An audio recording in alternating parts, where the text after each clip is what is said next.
everybody, this is video module 3, Effective Google Searching plus Google Scholar.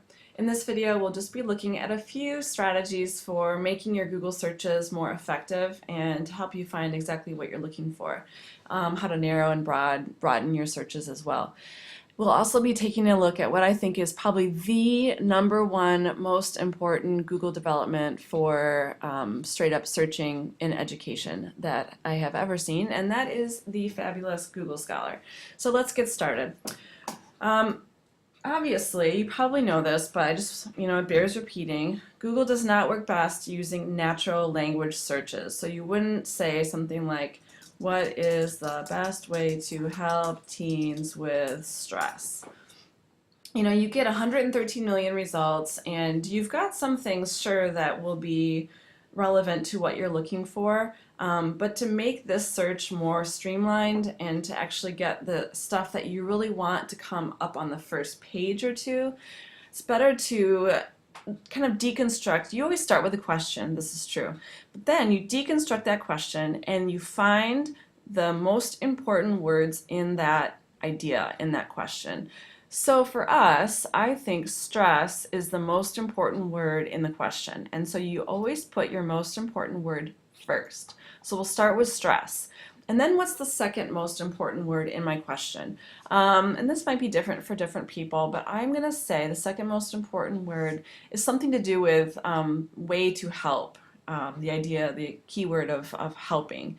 So stress, helping, and then my third most important word would be teens. So let's kind of redo this. So teens, way to help, stress. But I also know that the more specific your language, the better your search will be. So using the phrase way to help, I know is not the best way to get the results that I want. And Google is smart, so it knows what I want to say. So maybe I'll take their little suggestion, ways teens, or no, I'm going to start with stress, right? Relief. So we're going to actually put stress first and teens last. Okay, there we go. And this gives me only 1.2 million, which for Google, fairly amazing. All right, stress relief teens. So I've got 1.2 million. I can kind of look and see. I can also play around a little bit. So stress relief teens, same results, so that didn't really change much. Maybe another thing I could play around with is stress management teens. And so it's important to think about the different ways you can phrase your search and try them. And so I almost never stick with just my first thought when I call this a keyword search string. So this is my keyword search string, stress management teens. But it is important to change vocabulary to see what comes up, maybe add a couple of words. My rule of thumb is to never do a Google search for anything that's not just kind of quick common knowledge. So if I just want to find, Taylor Swift's age, sure, I can just Google Taylor Swift age. But if I want to find something that doesn't have a direct kind of one-word answer, I almost always in Google have a minimum of 3 words, 3 terms. Anything less than that, and I feel like the results are so overwhelming and they're not specific enough. So let's just try that. I could take off teens, and I go all the way up to 70 million almost, or I can go stress teens, 37 million. So really for Google, always do 3 or more. So stress, teens, management. Maybe we could even say medication. That's making it even more specific. Or maybe I could say meditation, and that changes things. So here's where it's really helpful to start off your research experience with, of course, constructing a good question, but then making some kind of a concept map so that you're not sitting here in front of your Google search browser trying to think of different things you can ask about your topic or research question. So here's an example. Let's say my topic or my question has something to do about what are the stages of peace.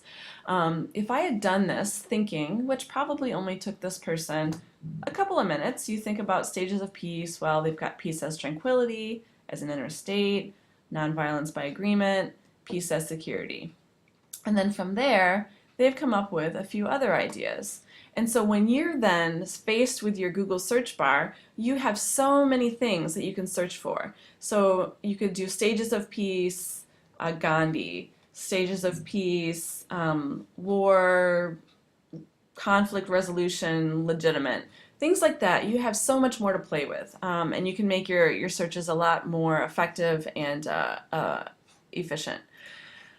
All right, so the next thing that we're going to look at is Google Advanced Search. And I don't use Google Advanced Search myself very much, but it is there. And so you can get to it either from the research page, I have a link down here at the bottom, or you can simply Google Advanced Search as well. And so this is kind of like, with the databases, I think Advanced Search is a little bit more helpful, but here you can connect different keywords. You can do this word or exact phrase, which you can also do in quotes, just putting in your browser, in your search bar, your phrase that you want in exact quotes.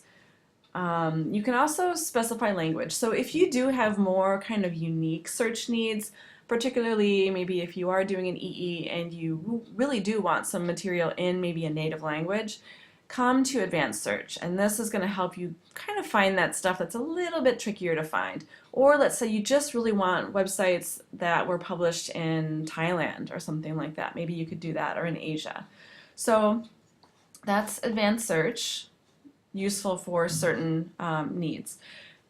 Now on to, actually before we move on to Google Scholar, let's stop here and I will show you your first question for your assessment task. So you will need to go into your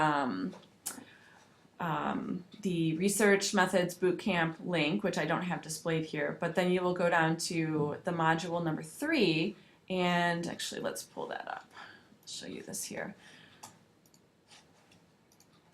And scroll down to module 3, and you will click here, the module 3 task, and then that will open the view live form. Oops, that's module 2. But you'll view your module 3 and you will answer the questions as you go through the video. So question number 1, actually question number 4, so you can answer again. You put in your study hall, your advisor, and your name. And then you go on to question 4. Think of a topic that might make for an interesting EE or extended research project. Create 2 well-formulated research questions that are neither too narrow nor too broad. So again, they can be about 2 different topics, but come up with 2 well-formulated research questions that are neither too narrow nor too broad. An example of that: how can a regular meditation practice help lower teenagers' cortisol levels? Or, to what extent do regular meditation and breathing practices help lower cortisol levels in the elderly? So kind of same topic, but I've changed the direction by adding a couple of extra terms in there. So you can pause the video and complete question number 4. Begin the video when you have finished question 4. Moving on, question 5.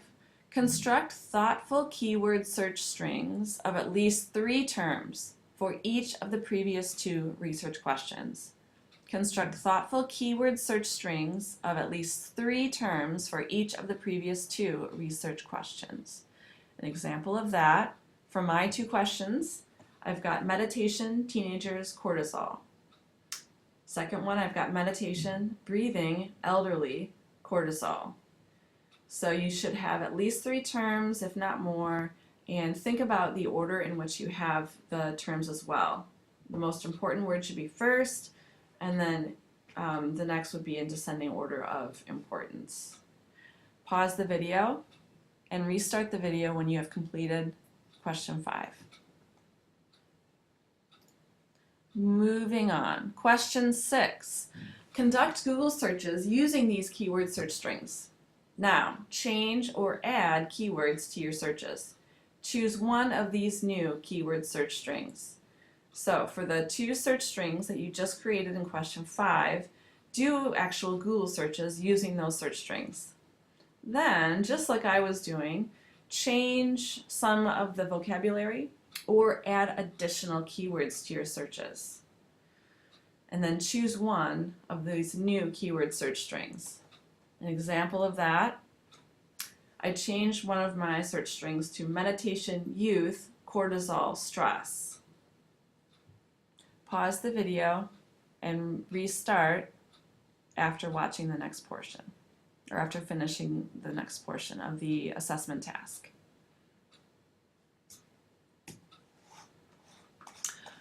Moving on, now we're ready for the wonderful Google Scholar. And I've got a link to Google Scholar here at the bottom of the research page. You can also Google Google Scholar. And you'll know you're in Google Scholar when you see the green "Stand on the Shoulders of Giants."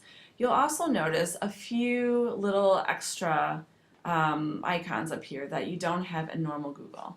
So let's go down here first, and we'll just read their first statement about Google Scholar. So it provides a simple way to broadly search for scholarly literature. This is the difference with Google Scholar. It's scholarly literature, so it is more like what we get in our databases. From one place, you can search across many disciplines and sources: articles, theses, books, abstracts, court opinions from academic publishers, professional societies, online repositories, universities, and other websites. This is excellent. So for any good real research initiative effort you make, I think an important kind of research, well-balanced diet, if you will, are the databases, Google Scholar, and Google. If you use those three resources, chances are you have really mined all of the excellent academically qualified or academically sound information that you as an ISM student have access to. So some of the stuff in here in Google Scholar is not going to be in the databases. Some of the stuff in the databases will not be in Google Scholar. And then in the web, of course, you get blogs and you get more websites and things like that that aren't going to be in either of the databases or in Google Scholar. And so let's look at how it works. First thing, when you, let's see, what should we start with? Let's actually click on My Library. I've never used it with with this account, and so the first thing you have to do is actually enable it. This you do one time, so click Enable. Done. And so you can see here I am in my library, but I have no articles in my library. We will shortly change that. So my library will be a collection of articles that you save throughout any of the searches that you do. My citations, you will never need this until you start publishing academic work in scholarly journals or books yourself. So this is for actual scholars who are cited by other people. So if your EE is so amazing that you're cited by others, perhaps someday you will have a list of your own citations. Alerts, you can actually set up search alerts. So we'll look at that. And then metrics and settings aren't really anything that you need to think about or pay much attention to. My library, definitely. Alerts, possibly. All right, so let's give it a go. I'm just going to stick with my search here. Teens, stress, meditation. All right, so first of all, the first thing I noticed is I only get 31,000 results, which again, for Google, if I typed it into normal Google, I would get millions and millions of results. And if you just kind of look at the screen, you'll see that there are a few differences between what you get from regular Google searches. Of course, just like normal, it gives you the link, the title here in blue. But then in green, it tells you the author. It tells you the journal that it appeared in, or the book. So just like a database, it tells you this. And then the date. So you can see that as you go down, some have multiple authors. So mostly Journal of Psychosomatic Research, Integrative Cancer.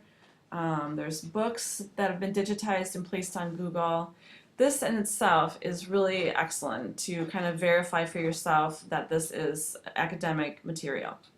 The next thing that is really cool is right here it tells you how many other academics have cited this article. So the more citations it gets, kind of the more important it is as a piece of work. But that's not a reason to really discount any articles. But it is a reason to sort of look and see, maybe this is kind of a really important piece of work in this field. You can even see if you click on it, cited by 40. These are all of the 40 different articles or books that have cited that article. So here you've got all these other works that you can use because they might be useful for your research question. Next, it actually gives you also a list of related articles to this.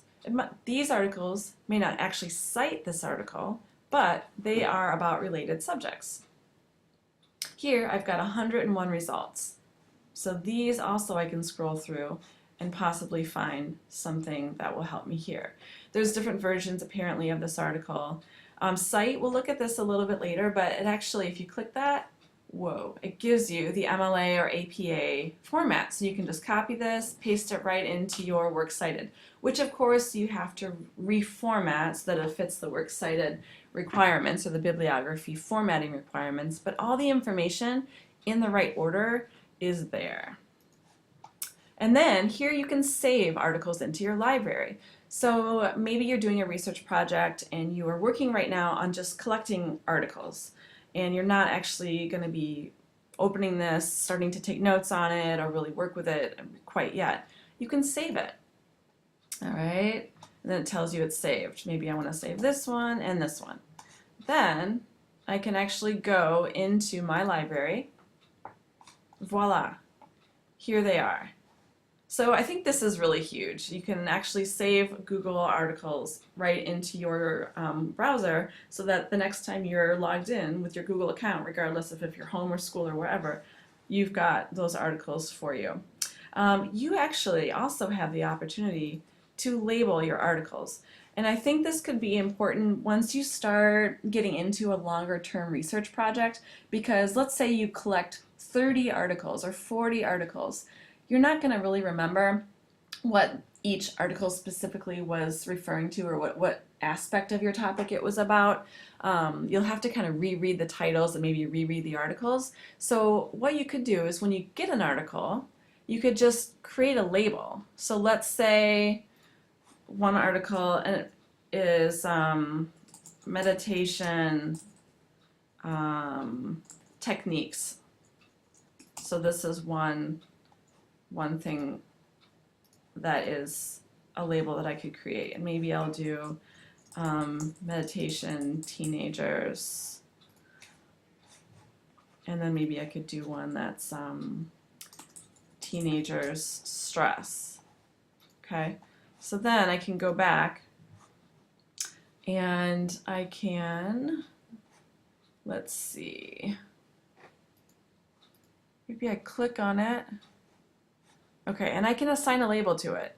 So I can say this one is about meditation in teenagers. Okay, and then maybe I can say this one, I'll click on it. This one I'm going to say is teenagers and stress.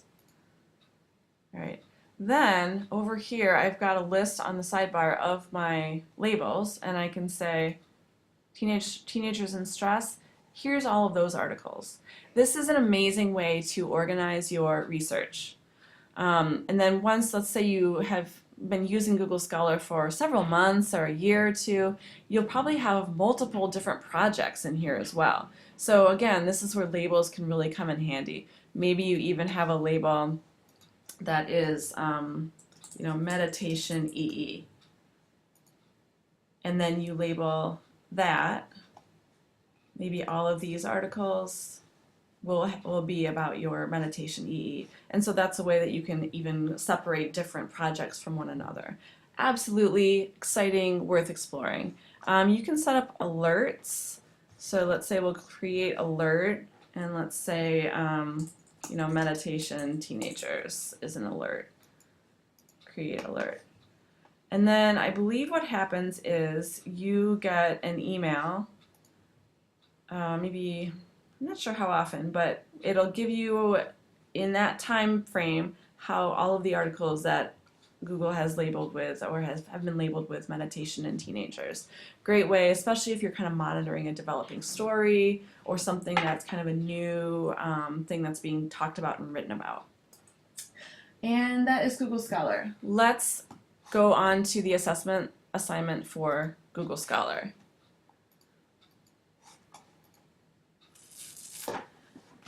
Go to Google Scholar. Conduct a search using the keyword string from the previous question. So from the question number 6, use that keyword search string in your Google Scholar. In the answer box, put the title of the article, the title of the journal, book, or newspaper in which it was originally published, and the year of publication. Example, we've got impact of meditation on resting and ambulatory blood pressure and heart rate in youth. And then there's a whole string of author names, and it's from the Journal of Psychosomatic Medicine from November-December 2004.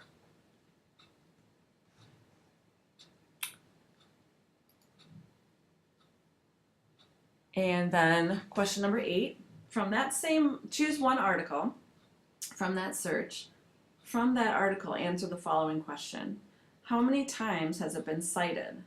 And how many related articles are there? So I demonstrated that earlier. I showed you how many times that one article had been cited, and then I clicked on related articles, and it gave me all of the articles that were just labeled as related. Example of that, for that article that I just mentioned in the previous question, it was cited by 99, and there were 101 related articles. And that is it. So finish up that last question, and then you have completed module number 3.